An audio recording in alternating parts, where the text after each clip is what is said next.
한 절씩 교독을 하겠습니다. 제가 10절을 읽습니다.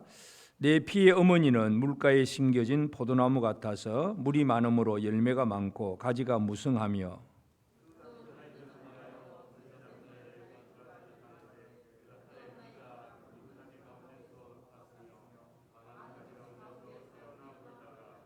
분노 중에 뽑혀서 땅에 던짐을 당하며 그 열매는 동풍에 마르고 그 강한 가지들은 꺾이고 말라 불에 탔더니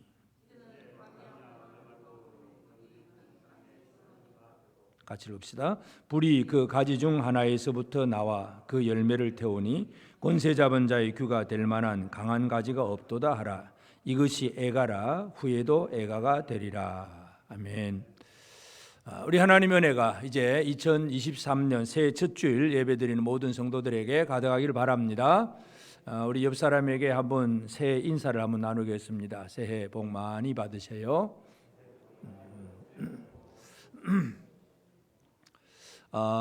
우리는 늘 이제 하나님이 만드신 시간 속에서 살면서 그래도 하나님이 한 해, 또 한 달, 한 주 이런 식의 어떤 시간적인 개념을 가지고 살게 하셨어요. 그래서 우리가 주일마다 한 주일마다 예배를 드리지만 오늘은 특별히 또 한 해를 시작하는 그러한 2023년 1월 1일이기도 합니다. 그러나 말씀은 시간은 어떠하든지 간에 말씀은 영원합니다. 그래서 에스겔서를 계속 보면서 우리가 앞에서 19장 1절부터 9절 사이의 말씀을 가지고 지난주 성탄 이전에 우리가 생각했던 말씀은 역사 공부였습니다. 기억을 하시는지 모르겠지만 이 바벨론 디아스포라 백성들의 입장에서 그다음 이미 그 불과 몇 년 전, 5년, 10년, 20년 그 전의 사람들 여호아스 그리고 여호야김 그리고 여호야긴은 같이 끌려온 사람 그 왕이고, 그래서 이 사람들 여호아스나 여호야김이나 여호야긴은 과거의 왕이에요. 과거에. 그리고 지금 바벨론에 아직 유다에 그대로 남아 있어서 아직 바벨론을 오지 않은 남아있는 무리들의 왕은 시드기야 왕입니다. 그러니까 여호아스나 여호야김, 여호야긴 왕은 과거의 역사 공부를 우리가 해야 되는 것이고, 이제 오늘 지금 예언의 애가를 지어 부르라 그랬는데 이 애가의 내용은 시드기야 왕 얘기입니다. 이 시드기야 왕은 현실의 문제입니다. 우리는 바벨론에 와 있고 시드기야는 예루살렘에 있지만 동시대를 같이 지금 지내고 있습니다. 우리의 삶에 있어서 중요한 것은 현실을 얼마나 인식하려느냐, 현실을 얼마나 바르게 인식하느냐, 이게 참 중요합니다. 우리가 몸이 아플 때 병원에 가잖아요. 병원에 가서 하는 일이면 제일 첫 번째 하는 일이 뭘까요? 병원에 가서 제일 첫 번째 하는 것이 현실 인식입니다. 이 당신의 육체, 몸이 도대체 어떤 상태냐, 지금 현재 상태가 어떠냐, CT도 찍고 MRI도 찍고 뭐 엑스레이부터 시작해서 모든 걸 다 찍어보는 게 뭐냐면 지금 상태가 뭐냐, 그죠? 이걸 알아야 되는 거예요. 왜냐하면 이걸 모르면 왜 아픈지 원인도 모르고 치료 방법도 없고 아무것도 없습니다. 그런데 찍어보고 검사를 해보니까 이런 거구나 하고 원인을 분명하게 알면 그러면 이렇게 하면 돼 하고 방법이 나옵니다. 현실 인식을 제대로 할 수 있다는 얘기는 미래를 내다보는, 다시 말해서 2023년 새해를 시작하면서 올 한 해를 내가 어떻게 살아가야 되는지 정확하게 방향성을 잡을 수가 있습니다. 그래서 각자 자신의 현실을 제대로 인식해내는 것, 이게 우리가 중요하다는 것을 오늘 한번 살펴보기를 원합니다. 그래서 우리는 과거를 바라보면서 분명히 역사의 공부도 해야 됩니다. 그리고 현실의 문제를 가지고도 과연 내가 지금 어떤 상태인가를 정확하게 알아야 돼요. 이 정확하게 모르는 사람들은요, 늘 아주 극단적으로 나누면 한쪽은 극단적으로 늘 비관론자들이에요. 큰일 났다, 죽겠다, 못 살겠다, 안 되겠다, 늘 안 되겠다, 못 살겠다, 늘 비관론으로 삽니다. 또 한쪽은 어떻게 삽니까? 그냥 맹목적인 낙관론이야. 뭐 잘 될 거야, 잘 될 거야, 괜찮을 거야, 그냥 괜찮아, 잘 될 거야. 그러니까 한쪽은 비관이고 한쪽은 낙관이에요. 정확한 현실 인식이 없어요.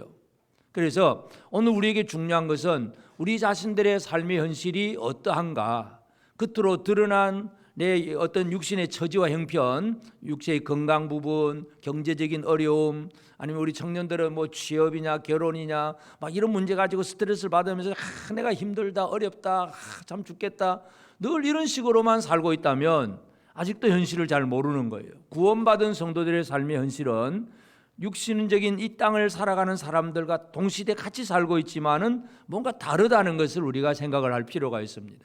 그래서 이 현실을 어떤 현실이 내게 있는가, 이 현실을 잘 인식해내는 것, 이것을 우리가 오늘 한번 살펴보기를 원합니다. 그래서 지금 에스겔을 통해서 애가를 지어 부르라 그러면서 여호와서, 여호야김, 여호야긴을 그 이미 망해버린 그 왕들의 이야기를 우리가 9절까지 살폈고, 이제 10절부터 오늘 본문을 보면 10절에 보면 첫 번째가 내 피의 어머니는 물가에 심겨진 포도나무 같아서 물이 많으므로 열매가 많고 가지가 무성하며, 그런 얘기부터 합니다. 이제 여기서 피의 어머니, 지금 하나님께서 바벨론에 있는 그 디아스포라 백성들에게 지금 에스겔을 통해서 들려주시는 말씀, 내 피의 어머니, 그런 얘기를 합니다. 여기서 피라고 하는 것은 혈통을 얘기합니다. 혈통, 그 핏줄. 그래서 어느 핏줄이냐 하는 그런 얘기죠. 혈통. 어머니라고 하는 얘기는 비유적인 표현은 나라를 얘기합니다. 다시 말해서 피의 어머니라고 하는 것은 유다 왕국, 나라를 얘기하는 거예요. 지금 시드기야가 통치하고 있는 유다 왕국이 어떠하냐 하는 얘기입니다. 그래서 이 피의 어머니라고 하는 이렇게 표현하는 것은 특별히 유다는 다윗 왕의 가장 그 강성한 나라, 그래서 이 다윗의 혈통을 이어가는 왕들, 이것이 참 중요하다는 걸 알 수가 있어요. 왜냐하면 솔로몬 이후에 르호보암 때 이제 나라가 둘로 나누어지잖아요. 그래서 북이스라엘은 10지파가 한 나라가 되었고 남쪽은 유다와 베냐민이 한 나라가 됩니다. 그리고 북이스라엘은 다윗과 상관이 없는 여러 왕조들이 계속 반복되고 세워졌다가 또 반역당하고 무너지고 또 세워지고 넘어지고 북이스라엘은 왕조가 계속 바뀌어요. 그래서 여로보암부터 시작해서 계속 왕조가 바뀌어갑니다. 그런데 남쪽 유다는 비록 그 사람이 좀 신앙이 약하든 아니면 잘 믿던 신학이든 그 상관없이 남쪽 유다는 다윗 왕의 후손으로 쭉 이어져 갑니다. 물론 그 중에 한번 아달랴가 자기가 이제 정권을 차지하기 위해서 한 7년 동안 그렇게 여왕으로 이렇게 자리를 잡긴 하지만, 그러나 다윗 왕의 그 혈통은 계속 이어져 내려오고 있습니다. 그래서 유다 왕국의 특징은 바로 혈통이에요. 다윗 왕의 혈통을 이어가는 왕국. 그러면서 여기서 이제 그 어머니, 이 혈통이라고 하는 정통성이 있고, 그렇기 때문에 이 다윗 왕국에 대해서 하나님은 미리 이 다윗의 나라를 어떻게 하실 것이라고 하는 분명한 약속을 이미 전해 주셨어요. 사무엘하 7장 12절에 보면 내 수완이 차서 내 조상들과 함께 누울 때에 내가 내 몸에서 날 내 씨를 내 뒤에 세워 그의 나라를 견고하게 하리라. 이 말씀은 그 앞에 쭉 있는 말씀 보면 다윗이 왕이 되고 나서 자기는 이제 왕궁에 살면서 성전이 없어요. 건물이 없어요. 그래서 언약궤는 휘장에 천막에 있고 자기는 아주 잘 지은 왕궁에 살고 있고, 그래서 다윗이 하나님 앞에 내가 성전을 짓겠습니다 했을 때에 하나님이 그 성전을 짓지 못하게 합니다. 너는 손에 피가 많이 묻었으니까 성전 짓지 말고 내 아들이 성전을 지을 것이다. 그러면서 주신 말씀이에요. 내 수완이 차서 내 조상들과 함께 누울 때에 내가 아주 수완이 차서 하나님이 정하신 그때까지 잘 건강하게 살다가 하나님 앞에 부름 받을 것이고, 그리고 내 몸에서 날 내 씨를 내 뒤에 세워서 그의 나라를 견고하게 하리라.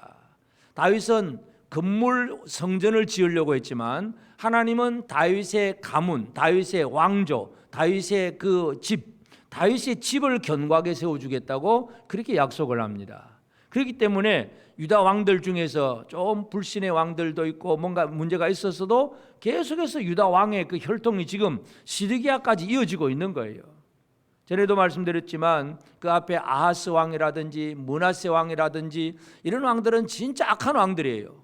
그럼에도 불구하고 하나님은 그 유다 왕의 혈통이 그대로 이어지게 하신 거예요. 그래서 피의 어머니라고 하는 단어, 이것은 바로 혈통이 이어지고 있는 나라다 하는 것을 분명히 강조합니다. 그러면서 내 피의 어머니는 물가에 심겨진 포도나무 같다. 물가에 심겨진 포도나무. 여러분, 메마른 땅의 포도나무는 참 결실하기가 힘들잖아요. 물가에 심겨진 포도나무, 이것은 하나님의 은혜가 풍성하다는 얘기예요. 하나님께서 다윗 왕국에 대한 그 은혜가 풍성함을 이렇게 분명히 표현을 하고 있습니다. 다시 말해서 유다가 지금 현재 상황이 아무리 힘들고 어려워도 기본 베이스, 기본 바탕이 뭐냐 하면 유다를 향한 하나님의 은혜는 풍성하다. 이것이 하나님께서 첫 번째 가르쳐주는 현실 인식입니다. 우리는 이 바벨론 디아스포라 백성들 입장에서 한번 살펴본다면 우리는 지금 남의 나라의 포로로 잡혀와 있고 남아 지금 예루살렘에 있는 유다 왕 우리 시드기야도 뭔가 왕은 왕인데도 잘 모르겠고 이 바벨론에서 우리를 구원을 지금 못 해주고 있고 힘들고 어렵다. 우리는 늘 우리 눈에 보이는 이걸 가지고 지금 못 살겠다, 참 힘들다, 어렵다, 힘들어요, 힘들어요, 힘들어요 소리가 너무 입 밖에 잘 나옵니다. 바벨론 포로들도 당연히 그럴 수밖에 없지요. 그런데 하나님이 뭘 얘기하냐면 내 피의 어머니 혈통 있는 다윗의 가문은 물가에 심겨진 포도나무와 같다. 하나님의 은혜는 끊임없다. 이 얘기를 해주고 계십니다. 우리가 이 현실을 인식할 때에 하나님께로부터 오는 것들을 잘 아는 것이 가장 중요합니다. 눈에 보이는 내 상황만 가지고 생각할 것이 아니라 하나님께로부터 오는 무언가가 있는가, 이걸 발견해내는 것이 정확하게 현실을 인식할 수 있는 그러한 길입니다. 그런데 이제 이와 같은 하나님의 은혜가 풍성해요. 물가에 심겨진 포도나무 같다. 그런데 또 다른 현실 한 면은 뭐냐, 결국 한 면은 12절에 보면 분노 중에 뽑혀서 땅에 던짐을 당하매, 하나님의 분노가 있다는 것, 이것도 또 다른 현실입니다. 은혜도 분명하지만 하나님의 분노도 분명하다. 이것을 우리가 기억을 해야 됩니다. 그래서 하나님은 이 유다 백성들에게, 유다 왕들에게 은혜를 계속 주셨지만 이 유다의 왕들, 이 마지막에 와서 아하스부터 시작해서 그 다음에 또 므낫세, 또 요시아의 아들들 여호아스, 여호야긴, 이 마지막 왕들로 넘어오면서 계속 악한 왕들이에요. 신앙이 없는 왕들이에요. 그러니 하나님이 분노하실 수밖에 없어요. 아무리 우리가 사랑하는 아들이라고 할지라도 아들이 잘못하면 부모는 분노하게 되어 있습니다. 물론 그렇다고 해서 그 아들을 완전히 없애버리는 게 아니라 그 분노를 통해서 뭔가를 하시고자 하는 그 계획 속에서 분노하는 거예요. 그래서 이 분노는 실제로 이제 분노가 이제 드러나는 그 과정은 바벨론 왕 느부갓네살을 통해서 드러납니다. 열왕기하 25장 7절에 보면 25장 7절에 그들이 시드기야의 아들들을 그의 눈앞에서 죽이고 시드기야의 두 눈을 빼고 놋사슬로 그를 결박하여 바벨론으로 끌고 갔더라. 이 느부갓네살이 이제 마지막 예루살렘을 정복하고 시드기야 왕을 잡아서 갑니다. 포로로 잡혀갈 때에 시드기야가 이제 묶여서 포로로 가는데 진짜 처참한 광경입니다. 어떤 광경입니까? 두 눈 뜨고 제일 마지막에 보는 광경이 뭐예요? 자기 아들들이 죽는 것. 그러니까 이 악한 왕이요, 가장 악하게 그냥 이 시드기야의 마음을 흔들어 놓습니다. 그 눈앞에서 그 아들들을 죽이고 그 다음에는 눈을 빼버립니다. 눈도 빼버리고 그 다음부터는 아무것도 볼 수 없고, 그리고 놋사슬로 그를 결박해서 바벨론으로 끌고 가는, 얼마나 비참한 지경이 되는지 모릅니다. 하나님의 분노가 나타나면 그렇습니다. 이 죄의 결과로 하나님의 분노가 나타나면 아주 처참한 형벌이 따른다는 거 우리가 이해를 해야 됩니다. 그래서 느부갓네살이 이렇게 하긴 하지만 실제로 이 분노라고 하는 것은 느부갓네살의 분노가 아니라 하나님의 분노라는 것을 우리가 알 수가 있죠. 예레미야 21장 12절에도 보면 여호와께서 이와 같이 말씀하시니라. 다윗의 집이여, 너는 아침마다 정의롭게 판결하여 탈취당한 자를 압박자의 손에서 건지라. 그리하지 아니하면 너희 악행 때문에 내 분노가 불같이 일어나서 사르리니 능히 끌 자가 없으리라. 내 분노가 불같이 일어나서, 하나님은 바로 그렇게 말씀을 합니다. 그래서 드러나는 것은 세상에서의 전쟁, 그리고 전염병, 기근, 경제적인 어려움, 지금도 우리가 새해에 많은 사람들이 전망을 하면서 경제가 참 힘들 거야, 어려울 거야, 이 러시아 우크라이나 전쟁은 도대체 얼마나 갈는지 모르겠어, 막 이런 얘기들을, 드러난 현상을 가지고 얘기하지만 실제는 하나님의 분노예요.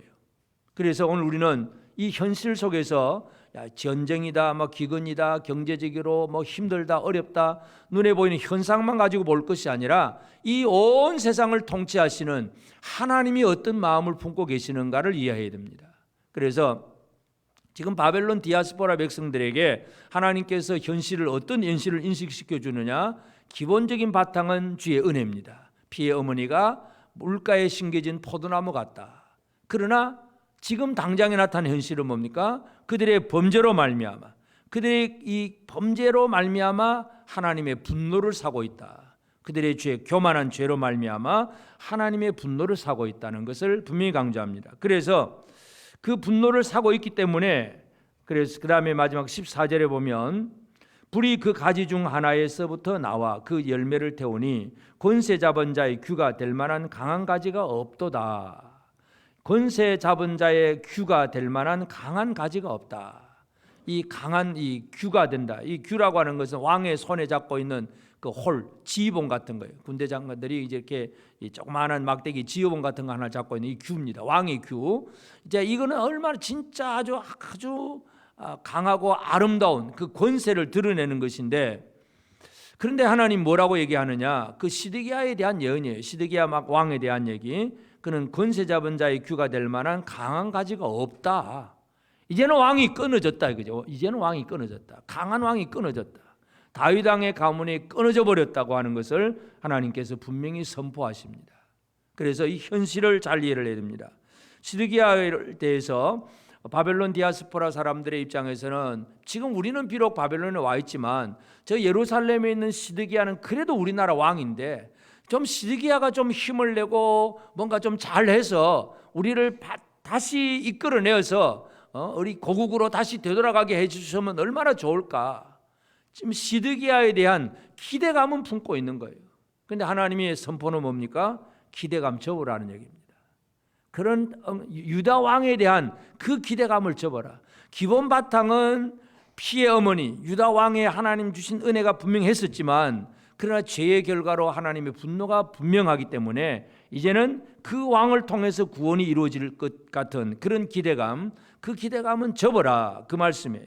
예레미야도 그런 얘기를 합니다. 예레미야 29장 4절 5절에 보면 만군의 여호와 이스라엘 하나님께서 예루살렘에서 바벨론으로 사로잡혀가게 한 모든 포로에게 이와 같이 말씀하시니라. 너희는 집을 짓고 거기 살며 텃밭을 만들고 그 열매를 먹어라. 거기 정착해라. 이 유다 왕 가지고는 구원이 안 된다. 그냥 그곳에 정착해라. 그것이 예레미야가 계속 그 바벨론 포로들에게 주는 편지의 내용이었어요. 그러니까 지금 이 에스겔 19장 10절에서 14절 하나님께서 에스겔을 통해서 시드기야 왕에 대해서 지금 얘기하고 있습니다. 바로 이것은 왕에 대한 얘기지만 바벨론 디아스포라를 살아가는 그 사람들은 자기 현실이에요. 자기 현실. 하나님의 은혜는 분명하다. 그런데 우리의 죄의 결과로 하나님의 분노가 더 분명하구나. 그러다 보니 내가 지금도 믿고 의지할 만한 왕이 아무도 없구나. 이것을 깨닫게 하시는 것이 이 본문의 말씀입니다. 여러분, 우리가 지금 우리 입장에서도 마찬가지입니다. 하나님의 은혜는 분명합니다. 그렇지 않습니까? 은혜 안 받으신 분이 계십니까? 은혜를 다 받았습니다. 그러면 우리가 죄를 지으면 어떻게 되느냐? 하나님의 분노도 분명하십니다. 그러면 우리는 이 진노 속에 살면서 예를 들어서 몸이 아프다. 그러면 어디 용한 의사만 없을까? 진짜 명의가 없을까? 어디에 가면 참 이건 좀 나을 데가 없을까? 명의를 찾고, 또 돈이 부족하다니까 주식의 고수를 한번 만나보자. 투자의 귀재를 한번 만나보자. 그 사람하고 점심 한 끼 먹으려고 엄청난 돈을 주기도 합니다. 그냥 돈을 어떻게 벌 거냐, 어떻게 하면 건강해질 거냐, 이런 많은 지금 노력들이 바로 그런 거잖아요. 근데 하나님께서 하시는 말씀은 그런 강한 가지 다 끊어졌다. 없다. 현실을 정확하게 보게 하십니다.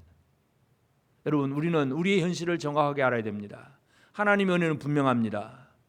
그러나 죄의 결과도 하나님의 심판도 분명합니다. 그로 말미암아 우리가 믿고 의지할 만한 대상은 아무도 없다는 사실을 분명히 이해를 해야 됩니다. 그러나 이제 우리는 하나님께서 이렇게 하시는 이유가 목적이 뭐겠습니까? 그런 유다 왕은 끊어진다.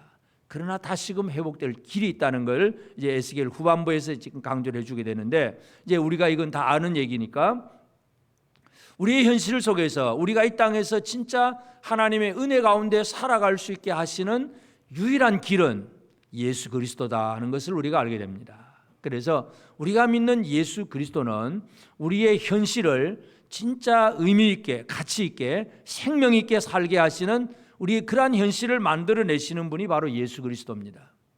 예수님은 이 땅에 오셨을 때에 특별히 예수님에 대한 표현들이 여러 가지가 많이 있지만 다윗의 자손이라고 하는 얘기를 많이 합니다. 우리가 지난주에 성탄절을 지내면서 마태복음 1장을 봤는데, 자, 마태복음 1장에서 마태가 강조하는 첫 번째가 뭐예요? 아브라함과 다윗의 자손 예수 그리스도의 세계 계보다. 아브라함과 다윗의 자손, 다윗의 자손으로 오신 예수님을 마태가 기록을 하고 있습니다. 진짜 다윗의 자손이 누구냐, 지금 그걸 신약 성경에서 드러내고 있는 거예요. 에스겔서에서는 그 강한 가지가 이제 없다 그랬는데 마태는 그 강한 가지 다윗의 자손이 누구냐, 바로 예수 그리스도다.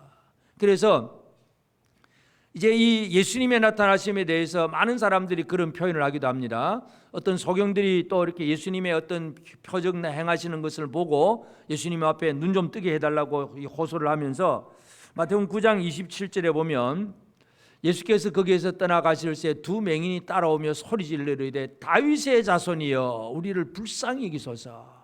그냥 주여 이렇게도 불러도 되고 예수님 이렇게 불러도 됩니다. 근데 이 두 맹인이 예수님을 어떻게 부릅니까? 다윗의 자손이여. 결국 다윗 왕의 혈통을 이어가는 왕이여 그렇게 부르는 겁니다. 우리를 불쌍히 여기소서. 예수님은 이 두 맹인의 눈을 띄워주십니다. 영적인 눈이 떠 있는 사람이 육신의 눈까지도 띄워주시는 주님이십니다. 하여튼 다윗의 자손, 예수님 그 외에도 여러 많은 사람들이 얘기를 하는데 결정적으로 예수님이 이제 3년 반 사역을 마무리하면서 예루살렘 성에 입성할 때에 나귀 새끼 타고 입성할 때도 사람들이 그렇게 외치잖아요. 마태복음 21장 9절에 보면 앞에서 가고 뒤에서 따르는 무리가 소리 높이 이르되 호산나 다윗의 자손이여, 호산나 다윗의 자손이여, 찬송하리로다 주의 이름으로 오시는 이여. 그래서 모든 사람들이 예수를 어떻게 영접하게 되느냐, 다윗의 자손으로 영접을 하고 있습니다. 다시 말해서 예수 그리스도는 이 땅에 오셔서 다윗의 왕국을 진정으로 성취하시는 분이었습니다. 시드기야는 강한 가지가 없도다 해서 끊어져 버렸는데, 그러면 그 이후로 유다 왕조가 뭔가 다윗 왕 가문이 왕이 되느냐? 될 수가 없어요. 끊어져 버렸어요. 그런데 그 모든 걸 영적으로 제대로 이루시는 분이 누구냐? 다윗의 자손 예수 그리스도라는 것을 알 수가 있습니다. 이게 바로 이제 우리의 구원자입니다. 이 왕을 통해서 우리는 놀라운 주의 은혜를 누릴 수가 있습니다. 그래서 예수 때문에 우리는 지금 우리 현실이 어떤 현실이 되느냐, 하나님께서 다윗의 나라를 견고하게 하실 것이라고 그렇게 약속하신 말씀이 인간 왕을 가지고는 잘 안 돼요. 예수 하나님의 아들을 통해서 그 나라를 견고하게 하실 것이라고 하는 약속이 이루어집니다. 다시 말해서 하나님의 약속의 말씀은 이루어지는 신실하신 말씀이에요. 그렇기 때문에 우리는 우리의 현실은 어떤 현실이냐, 말씀하신 대로 그대로 이루시는 신실하신 하나님의 은혜를 우리는 지금 누리고 사는 사람들입니다. 예를 들어서 하나님께서 약속을 한번 해놓고 그 다음에는 하나님이 약속도 못 지키는 하나님이다, 그런 하나님하고 같이 살 필요는 없잖아요. 우리 하나님 어떤 분이십니까? 약속하셨으면 그대로 이루시는 하나님이십니다. 믿으십니까? 2023년 약속하신 것을 그대로 이루시는 하나님과 함께는 사는 사람이 된 거예요. 예수로 말미암아. 예수님은 다윗의 자손에 대한, 다윗의 가문에 대한 하나님의 약속을 그대로 성취해내신 분이고, 그분을 우리가 지금 믿고 있는 거예요. 그러니까 우리는 하나님의 약속의 말씀이 말씀하신 대로 이루어지는구나 하는 것을 분명히 알 수가 있습니다.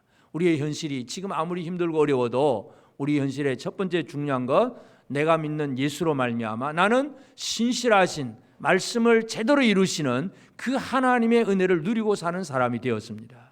믿으십니까?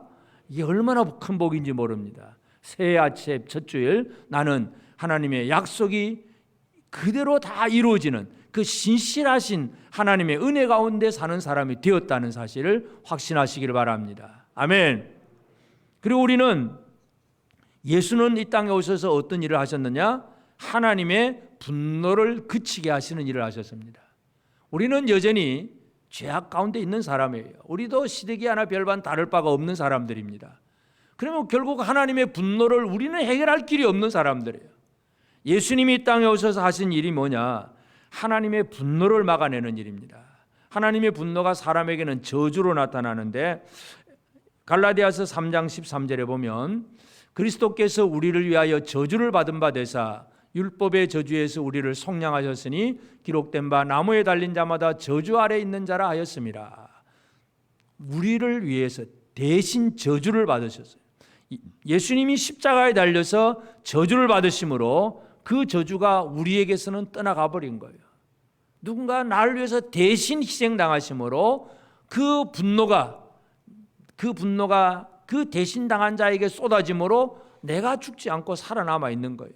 구약의 제사들을 번제든지 속죄제도 마찬가지지만 하여튼 제물을 끌고 가는 자가 소나 양이나 제물을 끌고 와서 제일 첫 번째 하는 일이 뭐냐 하면 안수하는 거예요. 그 이마에다 두 손으로 꽉 누르면서 내가 이러이러한 죄를 지었으니까 다 짊어지고 가라고 그냥. 그러면 소나 양이 그냥 죽습니다.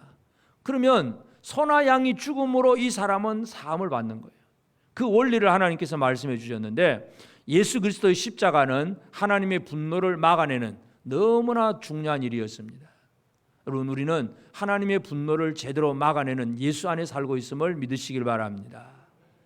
이 하나님의 분노가 예수님께서 어떻게 막아내시냐, 언제까지 막아내시느냐? 데살로니가전서 1장 10절에 보면 또 죽은 자들 가운데서 다시 살리신 그의 아들이 하늘로부터 강림하실 것을 너희가 어떻게 기다리는지를 말하니 이는 장래의 노하심에서 우리를 건지시는 예수시니라. 장래의 마지막 심판에서도 우리를 건지시는 예수님, 하나님의 분노에서 우리를 건져내시는 분은 예수 그리스도입니다. 그러면 우리는 어떤 사람이 되었습니까? 하나님의 분노가 해결된 사람입니다. 옆 사람에게 한번 얘기하겠습니다. 당신은 하나님의 분노가 해결된 사람입니다. 벌 받을 길이 없다는 얘기. 분노가 해결됐으니까 이제 큰일 났다. 이제 혼날는데 어떻게 할까? 이 쫄며 살 필요가 없는 거예요. 하나님의 분노가 해결된 사람임을 확신하시기를 바랍니다. 예수 안에서 우리의 현실, 하나님은 우리 신실하신 말씀을 이루시는 그 하나님의 은혜 가운데 살면서 우리가 지은 죄에 대한 하나님의 분노도 해결된 사람이 바로 우리입니다. 뿐만 아니라 예수님은 이 시드기야는 강한 가지가 아니지만 예수님은 가장 강하신 왕으로서 우리와 함께합니다. 예수님이 제자들에게 약속하신 말씀, 우리가 잘 아는 말씀, 마태복음 28장 18절부터 보면 예수께서 나와 말씀하여 이르시되 하늘과 땅의 모든 권세를 내게 주셨으니, 모든 권세를 가지신 분입니다. 그러므로 너희는 가서 모든 민족을 제자로 삼아 아버지와 아들과 성령의 이름으로 세례를 베풀고 내가 너희에게 분부한 모든 것을 가르쳐 지키게 하라. 볼지어다 내가 세상 끝날까지 너희와 항상 함께 있으리라.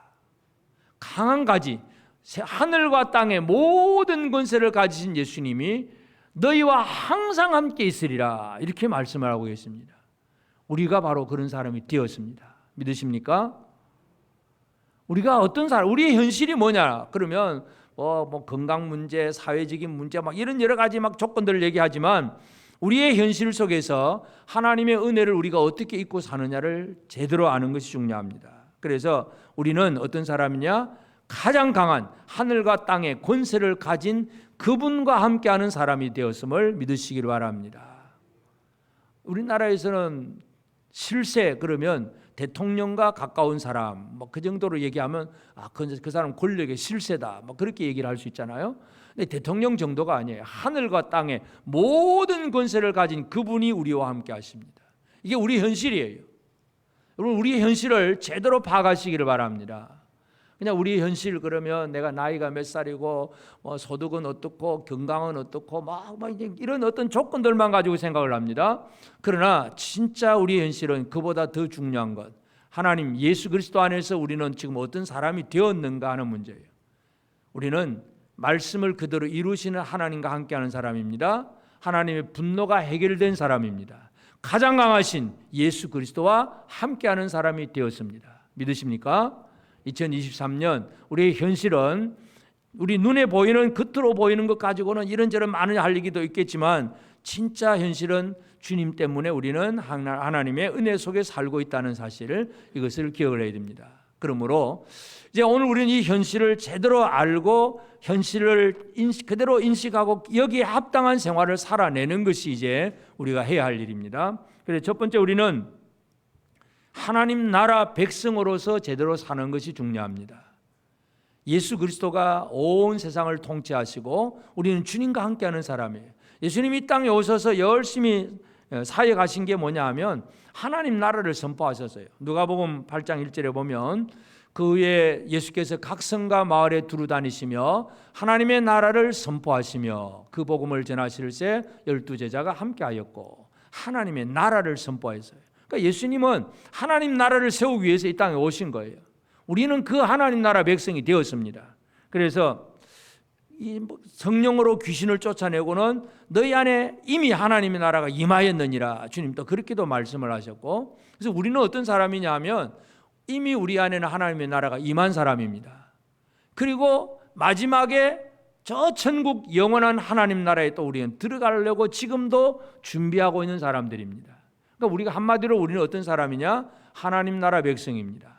나의 정체성을 정확하게 이해하는 게 중요합니다. 그러면 하나님 나라 백성들의 삶의 특징이 뭐냐, 어떤 것이 하나님 나라 백성으로 사는 거냐 하는 것을 이해해야 되는데, 로마서 14장 17절에 보면 하나님의 나라는 먹는 것과 마시는 것이 아니요 오직 성령 안에 있는 의와 평강과 희락이다. 하나님 나라의 특징이 뭐냐? 의와 평강과 희락이다, 이런 얘기입니다. 의로움. 올해 우리 표가 하나님의 의를 나타내는 교회입니다. 이 의로움은 그냥 내가 잘했어 그 정도의 개념이 아니라 하나님이 옳다고 인정해 주신 거예요. 옳음의 기준은 하나님이세요. 세상의 법이 기준이 아닙니다. 모든 법을 만드시고 그 법 위에 계신 분이 바로 하나님이세요. 하나님의 뜻하신 바가 의로움입니다. 그래서 우리는 하나님 나라 백성의 삶은 불의한 그러한 생활이 아니라 하나님의 의로움, 하나님이 기뻐하시는 그러한 삶을 살아가는 것. 평강, 의롭다 보니까 그 다음에 마음에 무엇입니까? 평강입니다. 두려움이 없고 염려와 근심이 없습니다.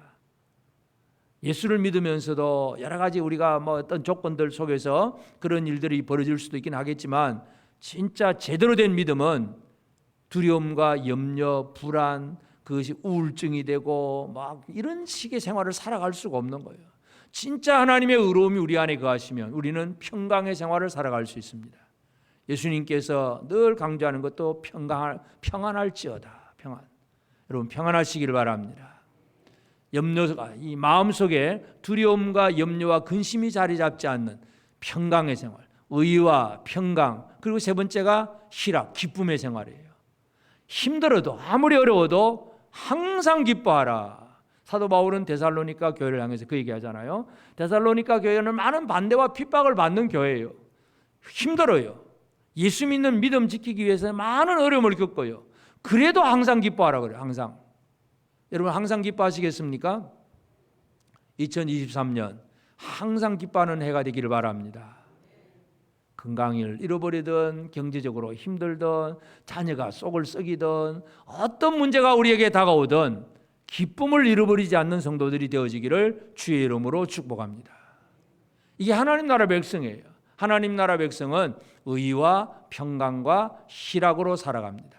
그리고 이제 우리는 하나님의 분노를 일으킬 만한 일이 아니라 하나님을 기쁘시게 하는 일, 이것이 또 우리가 이 한 해 동안 열심히 해야 될 일입니다. 유다가 멸망을 당하는 것은 바벨론이 강해서 망하는 게 아니에요. 유다 자체가 죄악 때문에 망하는 겁니다.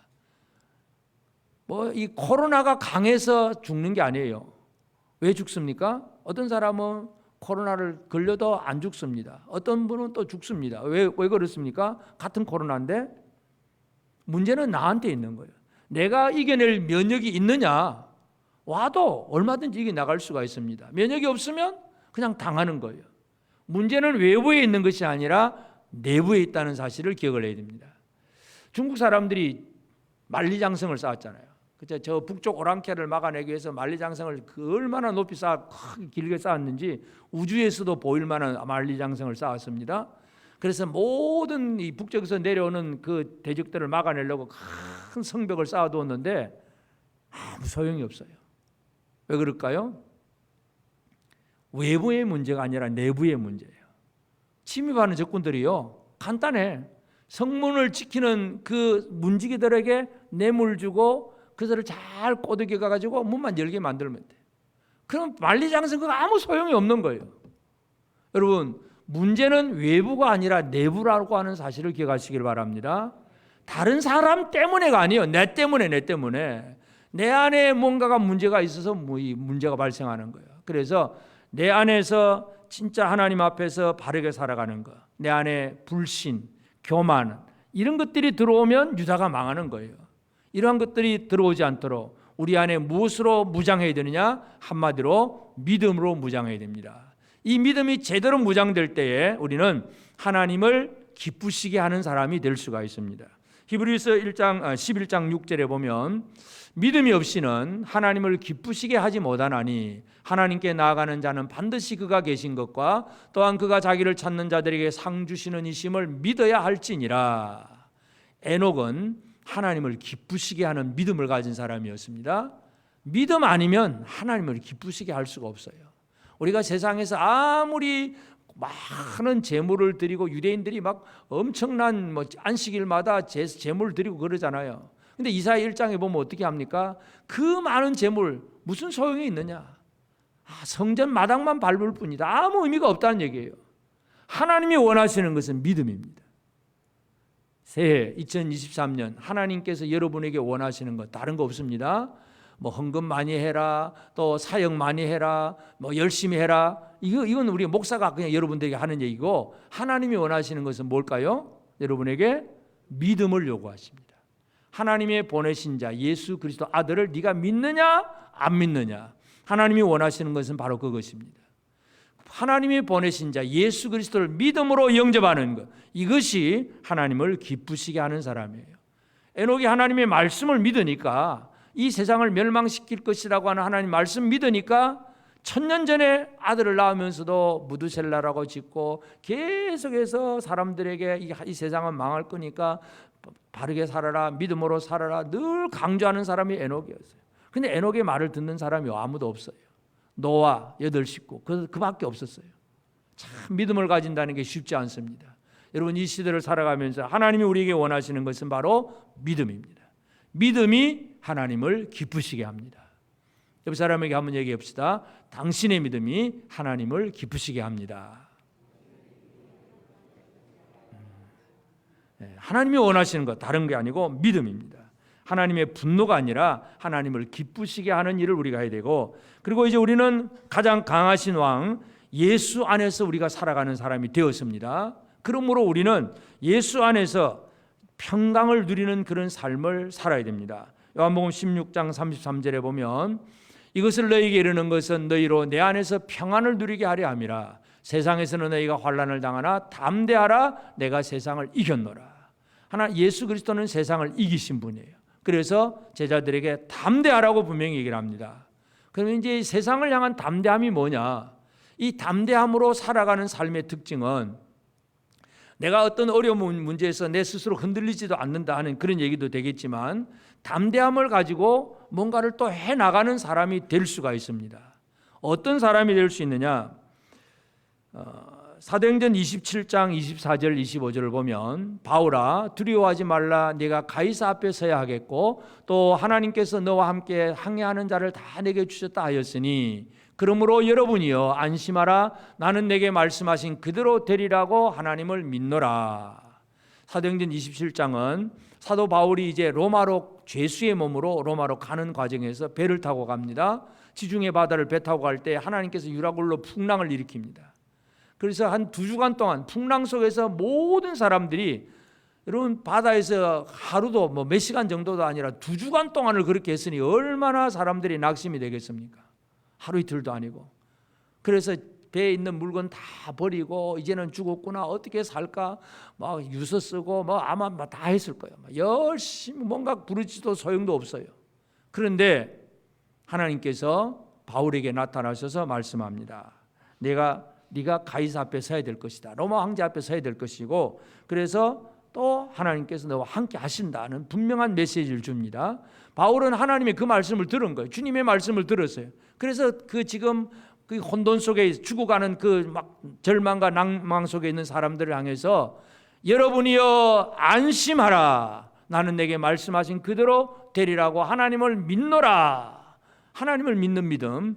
이 풍랑이 그쳐지고 여러분, 내가 살면 나와 함께 있는 내 주변에 있는 모든 사람도 산다. 하나님은 바울을 살리기 위해서 그 배에 타고 있는 278명의 생명들을 다 살려주신 거예요. 바울 때문에 다 살아나는 거예요. 강하신 주님과 함께하는 한 사람 때문에 주변의 많은 사람들도 살아날 수가 있습니다. 우리는 어떤 사람입니까? 나 때문에 다른 사람도 살리는 사람이 된 것입니다. 믿으십니까? 아멘이 희미해요. 새해 첫날부터 아멘 좀 세게 하고 한번 해봅시다. 나는 다른 사람을 살릴 수 있는 사람이다. 아멘. 네. 바울처럼 하나님이 바울 살리려고 하니까 그 배에 탄 모든 사람 다 살리는 거예요. 우리 교회를 하나님이 살리려고 하면 주변의 모든 사람도 살아나는 거예요. 이 역할을 감당하는 저와 여러분이 되어지기를 바랍니다. 여러분, 우리의 현실, 눈에 보이는 어떤 드러난 현상 몇 가지만 보면서 아직도 전쟁은 끝이 안 났고요, 경제는 가면 갈수록 힘들고요. 그래서 우리나라 경제 지표를 보면서 올해도 경제 성장률이 2%도 안 될 거야. 막 비관적인 절망, 이런 그런 얘기들만 지금 온 뉴스가 가득하잖아요. 그런데 못 보는 건 뭐예요? 위로부터 오는 걸 못 보고 있는 거예요. 오늘 우리 성도들은 위로부터 오는 그 은혜의 관점에서 현실을 인식하는 우리 모두가 되어지길 바랍니다. 주님 우리와 함께 하십니다. 그분은 강하신 분입니다. 세상을 이기신 분이에요. 그분 때문에 우리 안에 평안을 누리고 다른 사람에게 안심하라고 얘기해 줄 수 있는 그런 우리가 되는 것입니다. 여러분 어떠신 분들입니까? 새해 첫날 아침 이제 올해 어떻게 살고 두려움으로 시작하십니까? 나는 주의 은혜 가운데 사는 거구나. 이거 알고 담대함으로 살아가십니까? 은혜를 알고 담대함으로 살아가는 우리가 되어지기를 바랍니다. 새해 첫날이 밝았습니다. 신 안 납니까? 걱정입니까? 신납니까? 옆 사람에게 한번 신나는지 안 나는지 한번 얘기 좀 해보세요. 새해가 난 너무 신나, 기대가 돼. 이렇게 살아가셔야지. 올해도 어떻게 할까? 참 모든 게 안 된다는데 참 큰일 났어. 이 말로 시작하겠습니까? 신나는 이 한 해가 되어지기를 주의 이름으로 축복합니다. 현실을 정확하게 인식하세요. 겉으로 드러난 것만 쳐다보지 말고 하나님의 은혜 가운데서 내가 지금 어떤 위치에 있는가를 정확하게 알고 예수 안에서 내가 강한 자가 되었음을 확신하고 흔들리지 아니하고 나도 평안하고 다른 사람에게도 해줄 말이 있습니다. 바울처럼 안심해라. 다른 사람에게 안심을 줄 수 있기를 원합니다. 옆 사람에게 한마디 해보 연습 삼아 안심하세요. 네. 안심하세요. 하나님 나를 살릴 거니까 당신이 내 곁에 있는 동안에는 나 때문에 당신도 살 거니까 안심하라 그 말이에요. 이 말하면서 살아가는 새해 첫날 이 온 2023년 한 해가 꼭 되어지기를 주의 이름으로 축복합니다. 아멘.